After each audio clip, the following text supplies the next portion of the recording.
Good morning, all you faithful out there. Let me get my screen in shape here.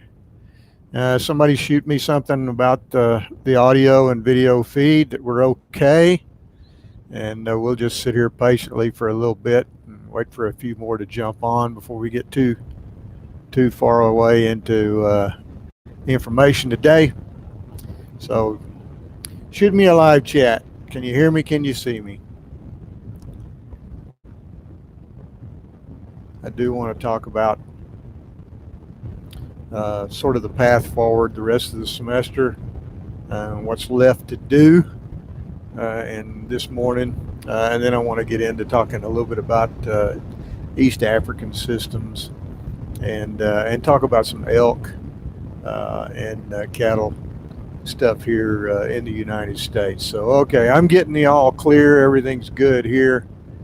Um, so, we got a few folks, looks like, logged on here. This is number 9. It's hard to believe this is the third week that we've gone through this process, or we finished up this remote stuff. And we got through it pretty well without too many glitches here, at least with this class. I know there's some other classes on campus that they've just been having a devil of a time with the Zoom sessions and such. So. Um, Nevertheless, anyway, things are pretty good. I can actually see the end of the semester, sort of see our way through to the end of the semester now. And hopefully, one of those things has to do with the assignment that I handed out this week with regard to your interviews, your professional interviews. You should have gotten an email yesterday. I believe it was yesterday. I don't know. I spent about 14 hours grading papers yesterday in between everything else. Um, you should have gotten an email yesterday with your specific person that you're going to interview, your interviewee, and their contact information. Now, keep in mind, this is not a group project. Uh, Several of you are going to, about 5 or 6 of you are going to interview the same person, but you're going to do it individually, and you're going to develop your own questions to ask them. And so we're going to talk a significant amount of time. We're going to spend a significant amount of time the rest of the semester talking about professionalism. And so this is one exercise that you can use to practice and improve your professionalism, and with sort of a professional interview. So, when you be courteous, be kind, thank them for their time, and make sure that you create some very thoughtful questions to ask them. Don't be asking them things like, "Oh, well, how many horses are there?" They're going to know in about 30 seconds whether you've done your homework or not. And believe me, I've been interviewed dozens of times by reporters, print reporters and television reporters, and everything in between. And I can tell you within about 30 seconds whether it's going to be a good interview or not, or whether or not they're going to use it as a hit piece, or if they're actually trying to garner information to write a thoughtful article. So be sure that you act professionally. Be sure that you have some thoughtful questions for them. They are all eager and ready for your calls. There's 10 of them I have on the list. So be sure you act professionally, and then give me a professional document at the end, or as professional as you can put together. Hopefully, a number of you this week have learned that editing is your most powerful tool. When you're working on a project that has to do with math calculations, it's edit, edit, edit, edit, edit. Have someone else look at it, edit. Have another person look at it, edit.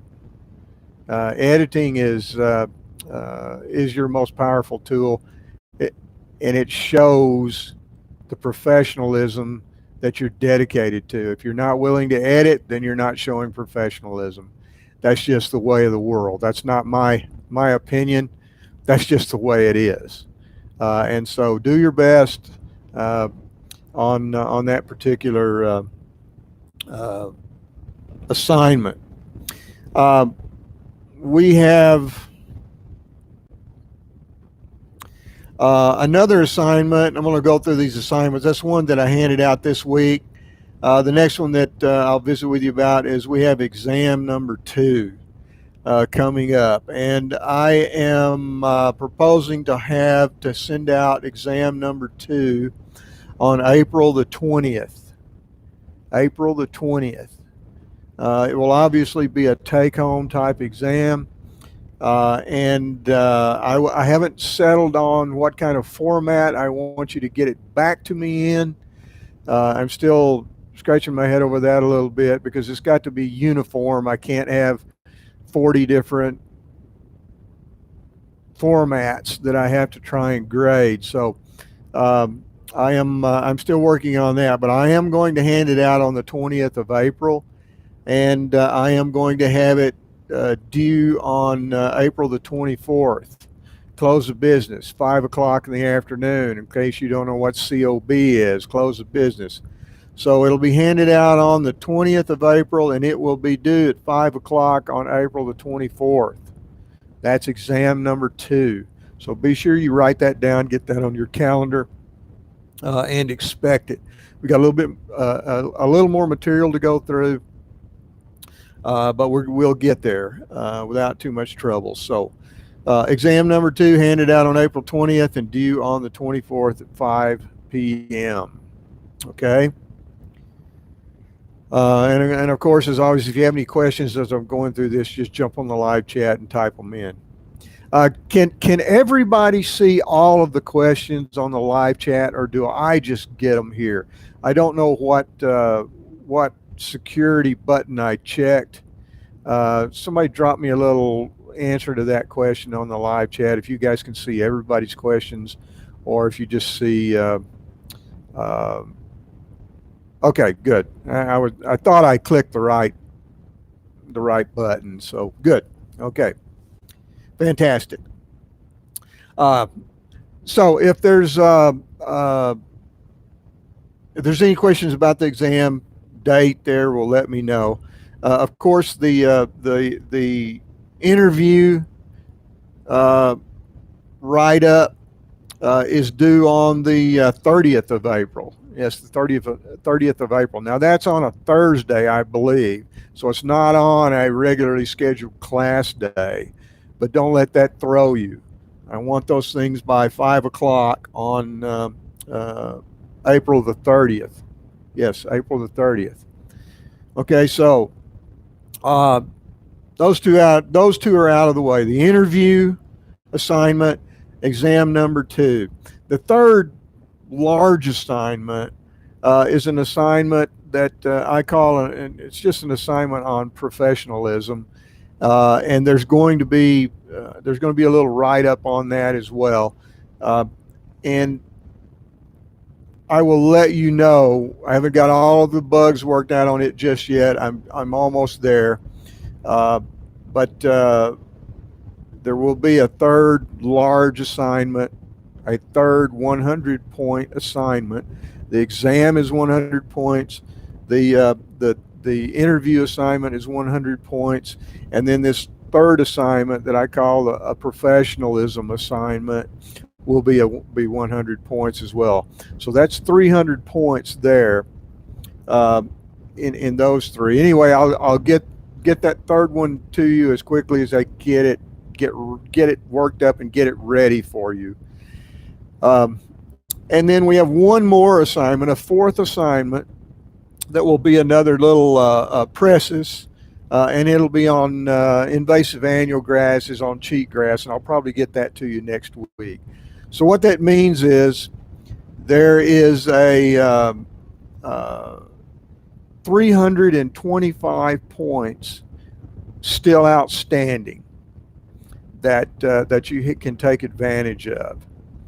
325 points that are still outstanding for undergraduates. For graduate students, they have an additional assignment that they have to do that's a term paper or equivalent, and that term paper will be due by questionnaire will be due on dead day. I would like to have it on dead day by 5 o'clock, close of business. And dead day, I believe, is let me double check. Dead day is the 6th of May, according to my calendar. So graduate students, that would be due on the 6th of May, close of business. Okay, any questions about those things at all before we kind of move into sort of the informational phase this morning? Hope everybody's staying well. I learned yesterday while I'm waiting on potential questions here. I learned yesterday that back in December, early January, I was either primarily or secondarily exposed to someone who had gotten back to the States from Wuhan, China, and I was sick the first week of January, as sick as I've been maybe in my life for about 3 days. So some of you may have encountered that same kind of sickness anyway during that period of time. It was probably, I haven't had a chance, there's no titer tests available right now, but chances are this virus has been around for much longer than what some people think it has been. So let me see what we've got here. It's just for the, yes, the 6th of May is just for the grad student paper. Yes. Is there a format for the interview, or is it up to all of us how we write this document? It is up to you. What I would suggest, because none of them are going to be the same, the only format that I ask for is no more than 350 words. That's the format. Because it's going to be different for different interviewers and different interviewees for different subjects that you approach the interviewee with. Because some of you, there's going to be at least 5 of you interviewing each interviewee, and there's a very good indication. I mean, even with their expertise, there's a very, very good chance that you would have 5 different sort of subject areas or semi-subject areas that or approaches that you might take with the same person, with the same interviewee. So the only format that I really have is 350 words maximum, which means you've got to organize things. And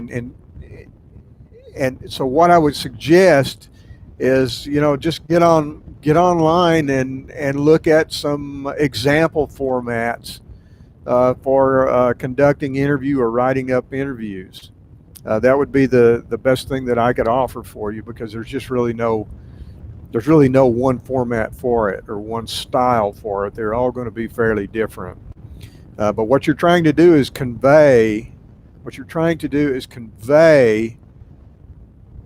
the answers to your questions. So obviously your questions are going to be included in the write-up and their answers. Now, I don't want question 1, answer.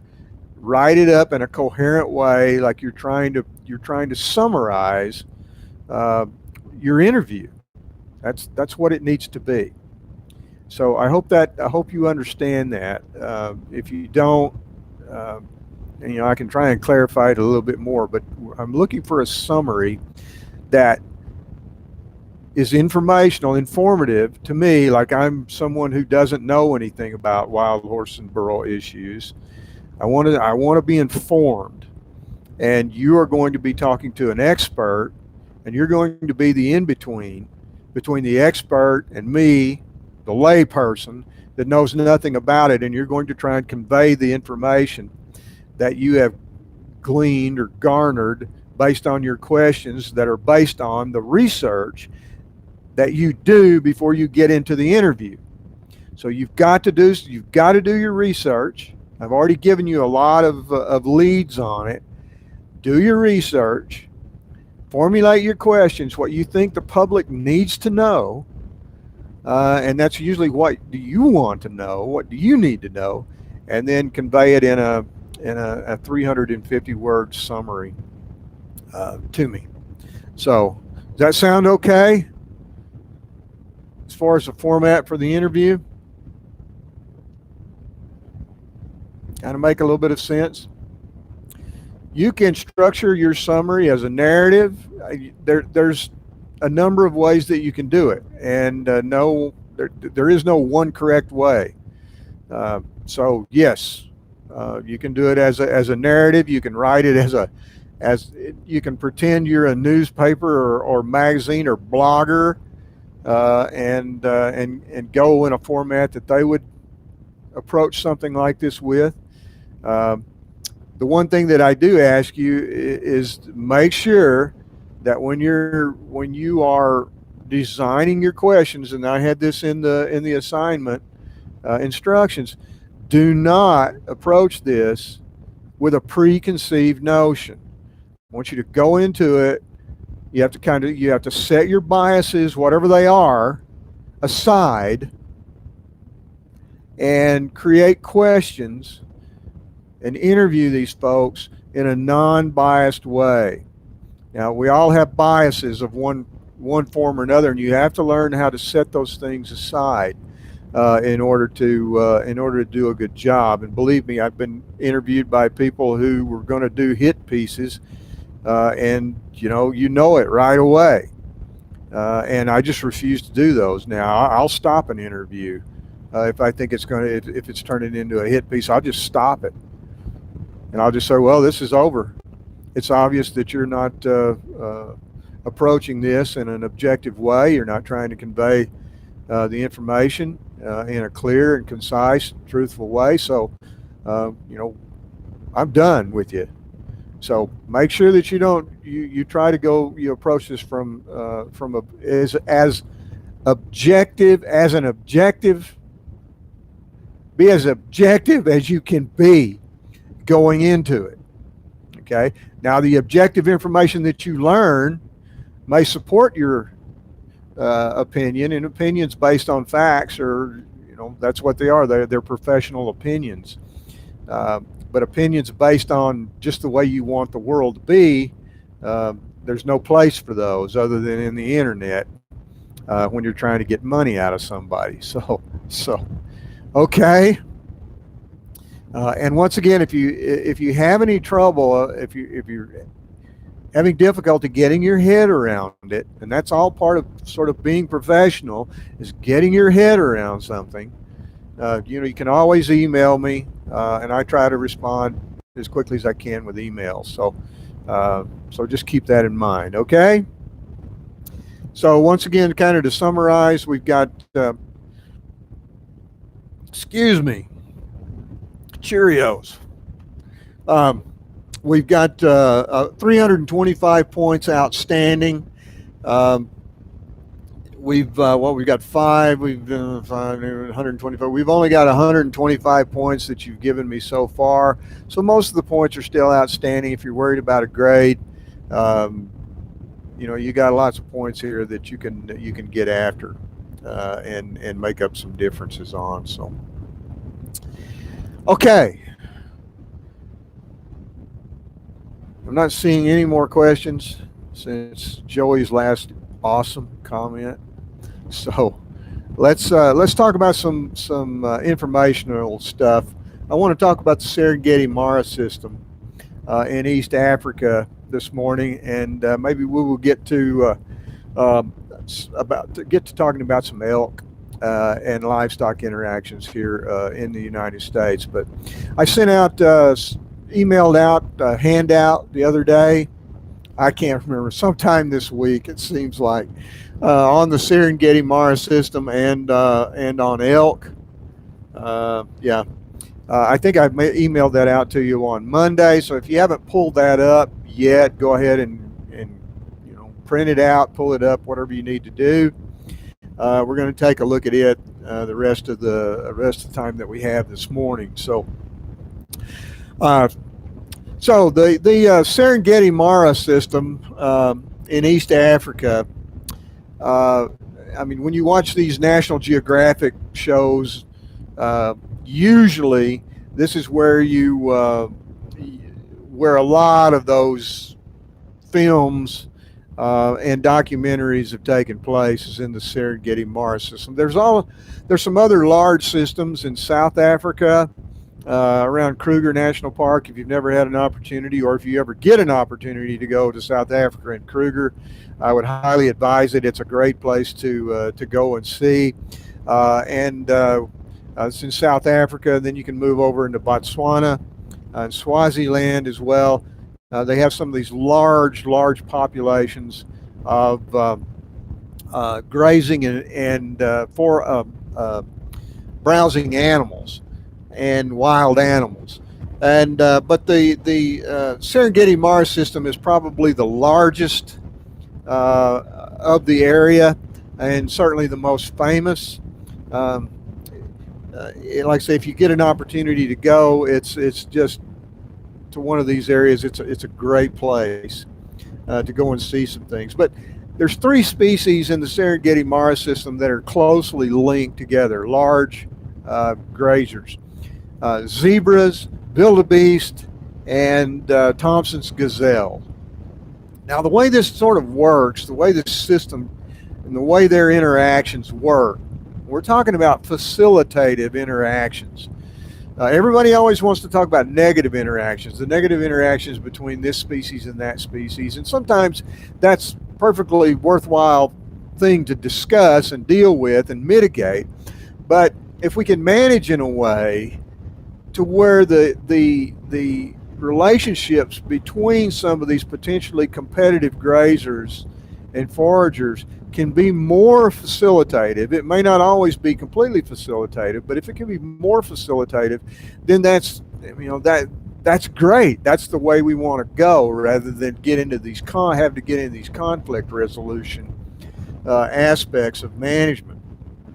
And so we've got these large groups, or 3 large groups of species in the Serengeti Mara system: zebra, wildebeest, and Thompson's gazelle. And just the wildebeest alone, usually there's somewhere between 1 and 1.5 million of these guys just in the Serengeti Mara system alone. And so what happens is usually in May of each year, we begin to see these large migrations take place. The dry season begins to come on, and these animals begin to group together and move over the landscape.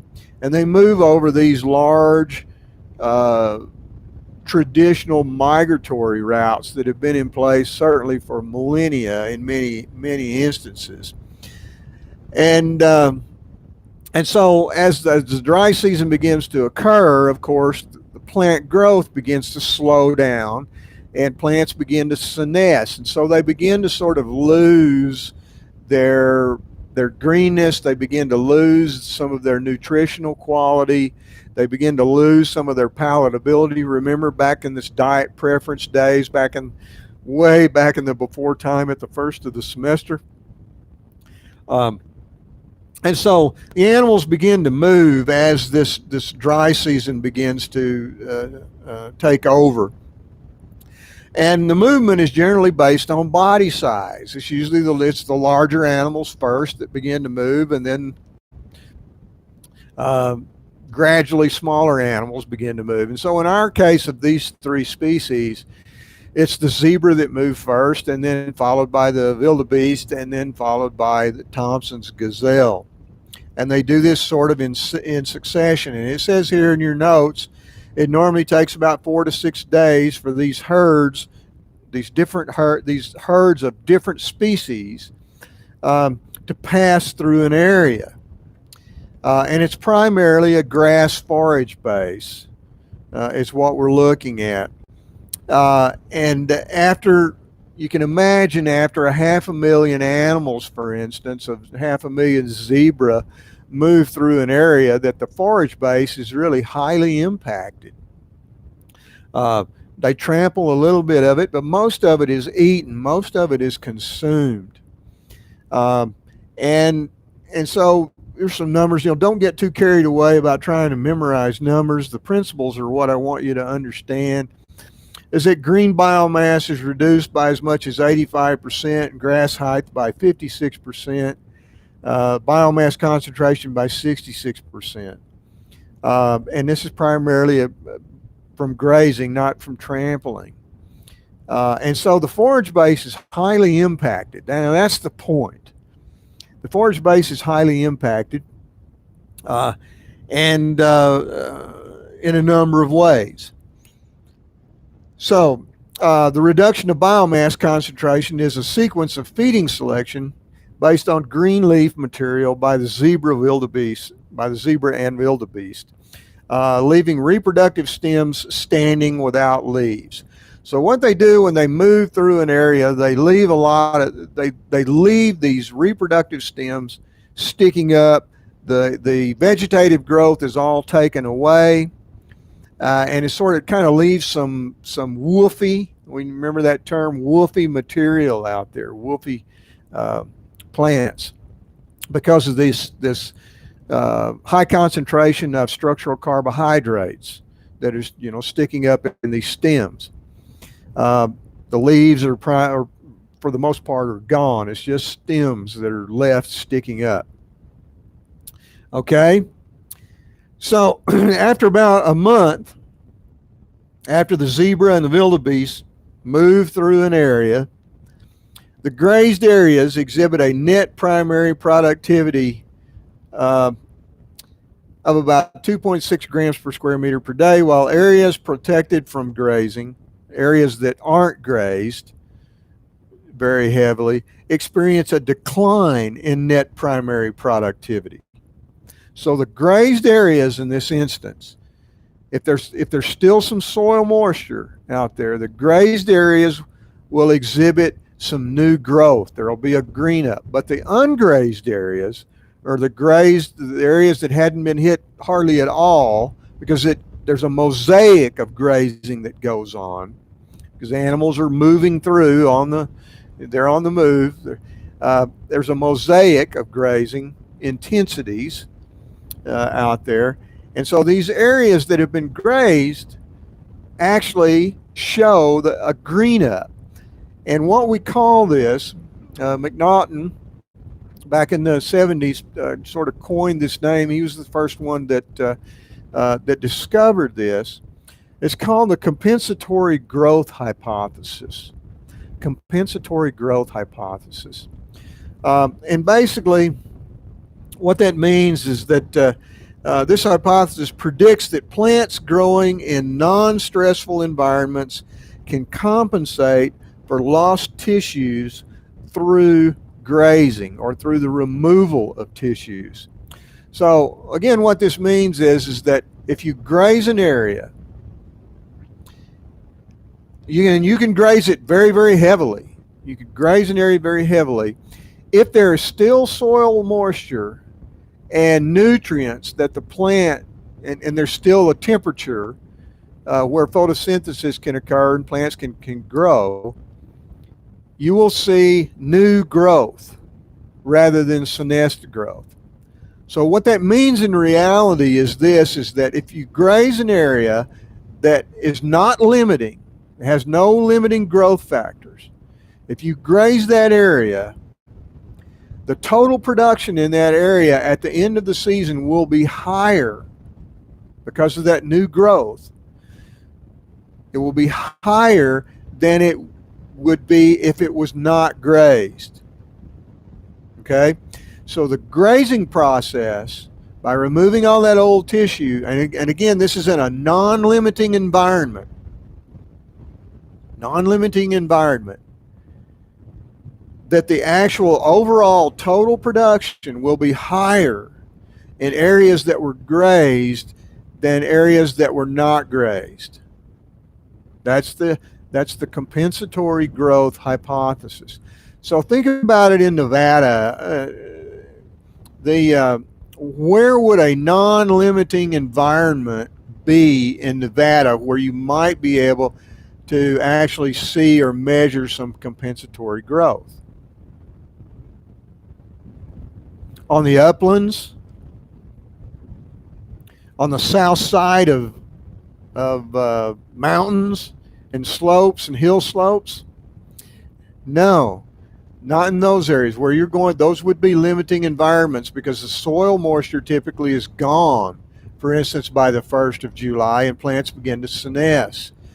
But in other places like riparian meadows or sub-irrigated meadows or surface irrigated meadows from surface agriculture onto native grasses, those kinds of areas are the kinds of areas that you could measure compensatory growth actually occurring. So once again, compensatory growth in non-limiting environments, what it really means in reality is that if you graze an area, it will actually produce more total production in terms of vegetation amount, weight, than it would if you did not graze it. And that's a very important thing to kind of understand. If we begin to protect areas completely and not graze them, what happens? Well, their ecological production, their ecological potential your ecological potential could eventually go down, but certainly the production on an annual basis, the amount of forage that's produced will decline. If you want to see an example of that, go look at an area that has been excluded from grazing for several decades, and you will see inside versus outside. You will almost always, particularly if you measure this, you will see a reduction in production, annual production, in the ungrazed area as opposed to the grazed area. So that is the compensatory growth hypothesis. So what happens then is the animals respond to this. So coincident with this net primary production increase, Thompson's gazelle begin to move.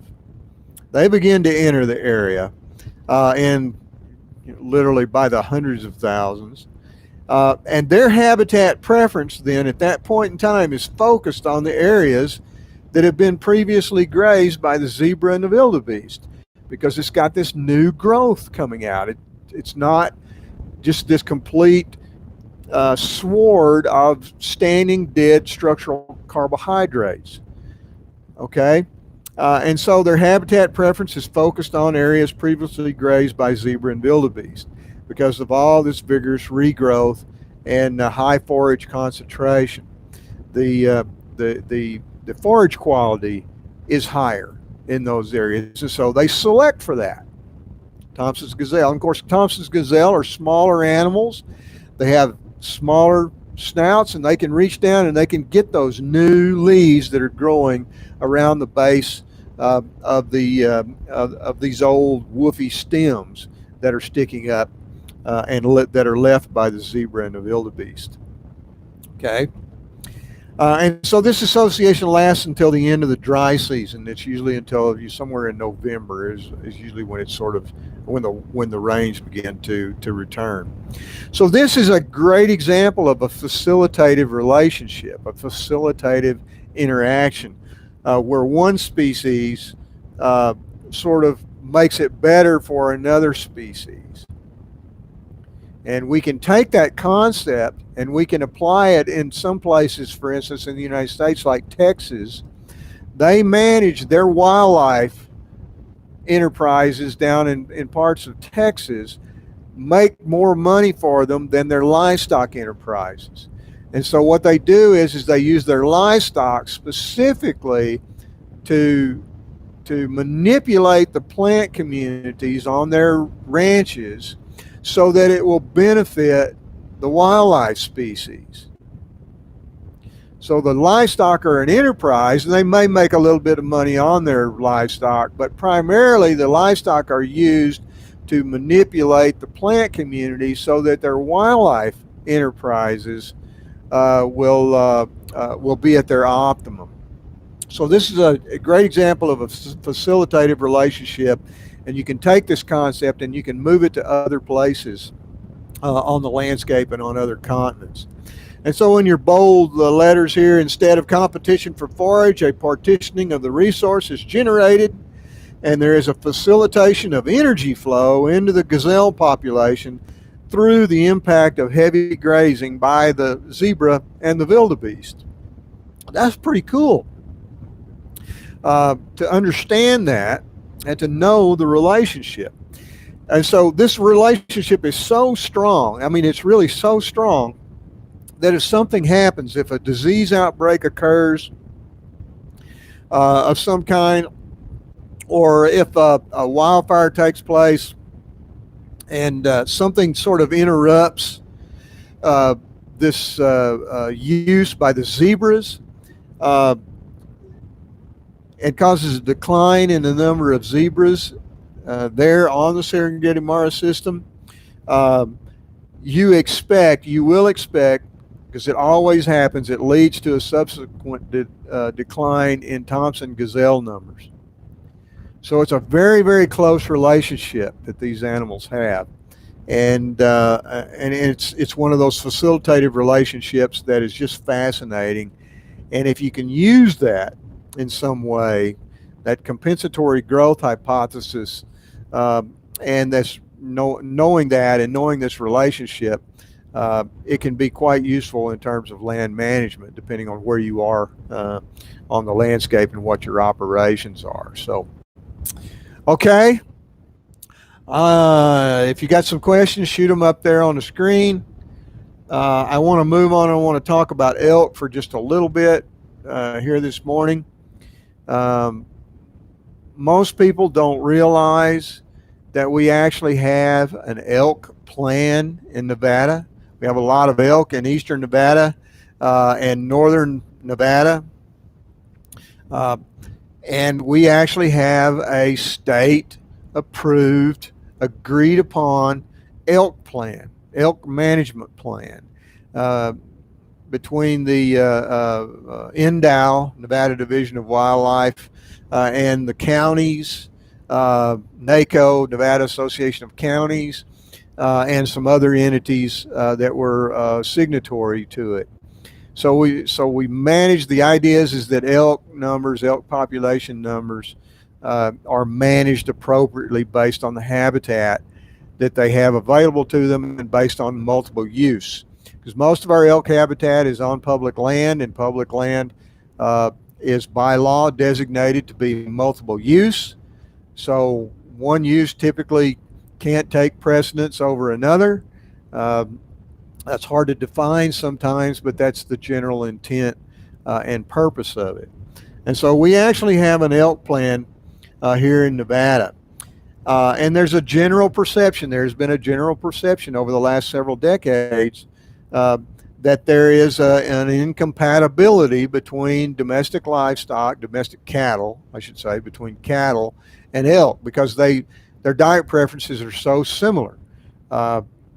Elk prefer to be grazers. They can be more of a browser than cattle can be, but elk, given a choice, they prefer to be grazers. And so this incompatibility concept has been around for, I mean, there have been people that have taken guns, literally guns, to meetings over this fight between domestic cattle and elk, this perceived incompatibility, and particularly over high quality elk habitat. So current strategies to accommodate both generally allocate a portion of the available forage to each species. When elk management strategies on public lands are directed toward elk habitat enhancement, excuse me, cattle grazing is often summarily reduced. It has happened quite frequently in the past. And this is a management behavior really that indicates a limited understanding of the ecosystem and how elk and cattle can be much more compatible. Uh, and we've already talked about some of these facilitative interactions, but I've got 4 of them listed here that if you understand these interactions, you can then apply that to elk and cattle management in a way to where it doesn't have to be so litigious and full of conflict. So let's just kind of look at these things that I've got written down for you to digest. So facilitative interactions occur because herbivory increases the ratio of live to dead culms in forage plants. We're back to the compensatory growth hypothesis in part, but anytime you take off dead material, senesced, woofy material, it leaves or it changes that live to dead tissue ratio. Okay? And so we want to reduce that ratio, and when you do, you have better nutrition, you have better growth, a better growth situation for the plants when you do have growing season conditions. Number 2, high levels of biomass in ungrazed habitats are negatively correlated with digestible energy concentration. We're back to animal nutrition. When all animals have to eat, grazing animals have to eat as high percentages of their diet, very high percentages of their diet, as structural carbohydrates without any kind of soluble fraction or any vitamin A or any of those nutrients associated with it. Their digestible energy just goes down in those types of habitats. Number 3, improves digestibility of the available forage. So herbivory increases or improves the digestibility of the available forage. And number 4, accessibility to higher quality improves, making it easy for animals to select a higher quality diet. So all those things kind of work together and play together as far as animal nutrition goes. And so, like a lot of other wildlife species, elk are a landscape species. They can use large tracts of different habitats at a landscape scale. And so cattle grazing creates a mosaic, and elk grazing can also create a grazing mosaic at a landscape scale due to the spatial variation in grazing intensities. So what do we know? If we put all this together, what do we know from the literature with respect to elk and domestic cattle? What is the science telling us? Well, the science tells us this. Number 1, elk select feeding sites close to cover in fall and winter. It's a human activity response usually, and maybe a thermoregulation response or predator escape response. So elk will like to eat in areas like parks that they can come out in the open, graze on the grass, but we've got trees and cover nearby, so that if the predators come along, they can run to the cover. If it gets too hot, they can go to the cover and cool off in the fall. And if they get shot at, which they occasionally do, they can get to cover pretty quickly. So they're going to prefer to graze in areas, particularly during the fall, whenever we have all 3 of these things sort of playing together. These disturbances. They like to graze in areas that are open, but they like to have cover trees nearby. So they're going to select those sites. They're going to prefer those kinds of sites because of cover proximity. Number 2, in winter and spring, we know that elk select sites that have been previously moderately grazed by cattle the previous summer. Oh boy, do we know that. If you graze it a little bit in the summer with cattle, the elk just love it during the winter and during the spring. And the reason why is because the cattle keep that old standing dead woofy biomass kept down. They lower the amount of that live to dead ratio that we talked about just a moment ago. Number 3, elk prefer previously grazed areas within all preferred habitats. That's what the science tells us, that they really like areas that cattle have previously grazed. We also know that elk will avoid areas, research tells us this, avoid areas that are not subject to summer cattle grazing, given the choice. Okay, back to that diet preference. They really like areas that have been previously grazed, and they prefer not to graze in areas that have not been grazed if they have a choice.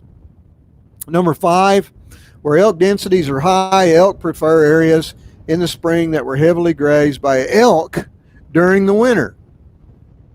Okay, this is called the self-facilitation hypothesis. So they sort of changed the live to dead ratio. They removed the dead standing material themselves, and then they're much more willing to come back when it does green up in the springtime. There's other habitat variables to consider with elk: proximity to roads, industrial activity. I've seen elk, and there's a very famous picture on Black Thunder Mine up in Wyoming of 2 bull elk fighting in front of a crusher and a bunch of electric halls going down the road. So industrial activity bothers some species. Other species, it doesn't seem to bother them that much. Aspect, elevation, predation, predator pressure can shift diet preferences from one foraging area to another. So there's a lot of other considerations that you kind of have to take into account. But these are the things that we know about elk and cattle, because this is what the research is telling us. And so that leads us to this last statement here about management strategies. Management strategies that maximize the abundance of residual forage may be antagonistic to optimizing foraging elk efficiency. So management strategies that leave large amounts of standing dead biomass, management strategies in terms of domestic cattle that leave a large abundance of standing dead biomass fuels is not good for elk. And so if we understand that, then maybe we can sort of change some of the opinions and the approaches that a lot of wildlife management agencies have toward domestic cattle when it comes to elk, because it has been contentious. In the 1990s and the early 2000s, there were fights breaking out all over the West in meetings. People were having to leave their guns at the door to enter the meeting. And I'm not exaggerating. When it came to this antagonistic relationship between wildlife agencies and domestic cattle. It's gotten better. We now know more than we knew then in terms of research. Some of the stuff that we talked about this morning, we didn't know that well during that period of time, but we've come to understand it much better, and things have gotten better. And then sage grouse came along and took all of our attention away from elk. So okay, that's enough for this morning. If you got any questions about any of it, shoot it to me here on the live chat before I sign off. And once again, anytime you have questions about anything, you can always email me, and I'll try and get an answer back to you as quickly as I can. So, yeah, we went over a lot of housekeeping stuff today. Hopefully the things look a little bit better. I will say this: I am going to try, as soon as I get through with all of the homework that I have, and I hope to be done with that today, I will send out sort of a grade report or progress report to everybody individually. I have to be very careful about this because I've got FERPA laws that I have to consider as well. And so I've got to send out individual emails. That's 50 some odd emails that I got to send out. So just be patient, and I will get to you and get you an email of progress of where you're at least to this point. So we've only had 5. We've only got 125 points is what we have so far that you've turned into me, and so there's a lot more to go for the rest of the semester. It'll keep you busy here. So Okay, seeing no chat questions, I will give it about another few seconds here, and then we will sign. Oh, here we go.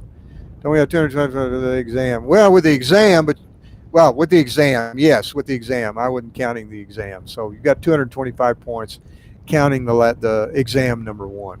So, yes, that's correct. Absolutely. Still got 325 left to go. So you've got more than half the points still out.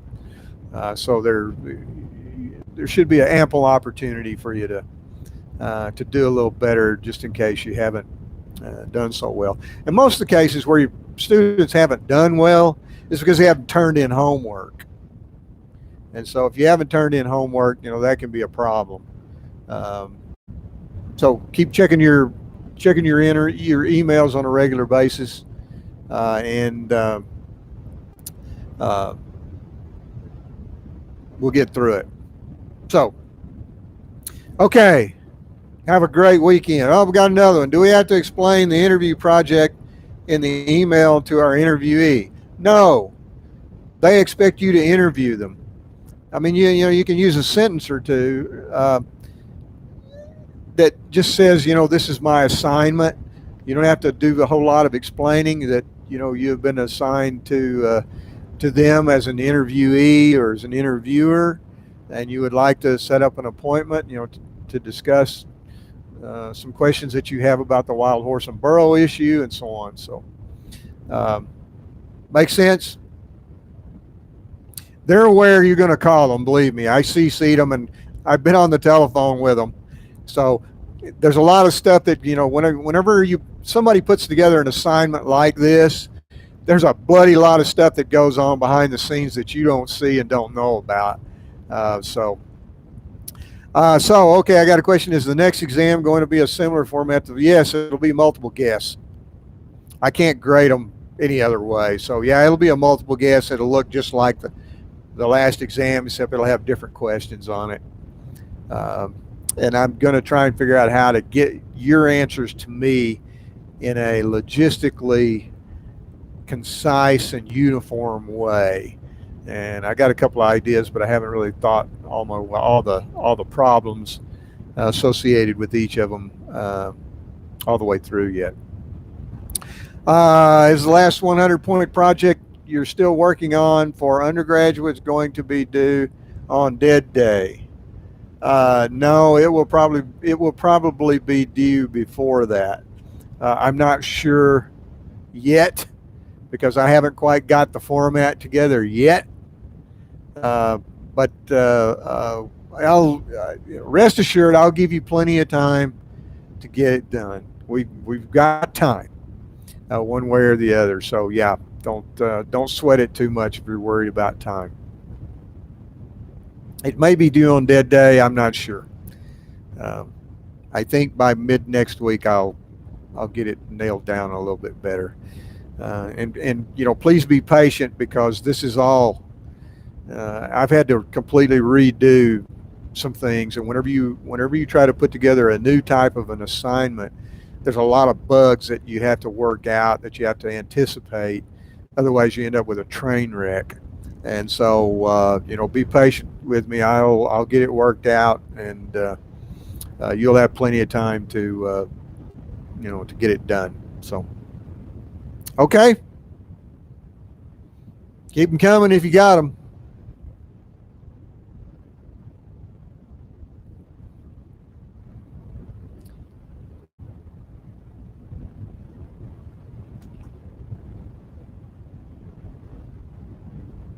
Okay, have a safe, good weekend. We'll see you Monday. Same bat time, same bat channel. Bye-bye.